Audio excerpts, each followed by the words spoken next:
Il-Kumitat Parlamentari għall-Istandards fil-ħajja pubblika qabel li l-emendi li tresqu mill-Gvern brabta mal-kodiċi tal-etika li jirregola li d-deputati jiġu diskussi f'seduta apposta.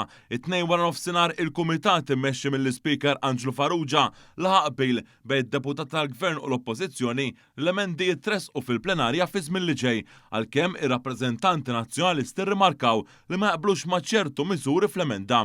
L-emenda li tresqet il-ġimgħa l-oħra mill-Ministru għall-Ġustizzja Jonathan Attard u s-Segretarju Parlamentari għad-Dialogu Soċjali Endi Ellul għandha lan li tirregola l-imġieba tad-deputati fil-ħajja pubblika, inklużi avvenimenti politiċi li jsaħħu barra il-Parlament skont rakkomandazzjonijiet inkluż mill-Kummissarju għall-Istandards fil-ħajja pubblika. Sattant fi stqarrija l-Partit Laburista għall-Gvern jappoġġja il-proposta tal-Speaker Angelo Farrugia biex jingħata aċċess eħfef għad-dikjarazzjonijiet tal-assi lill-pubbliku u lill-midja.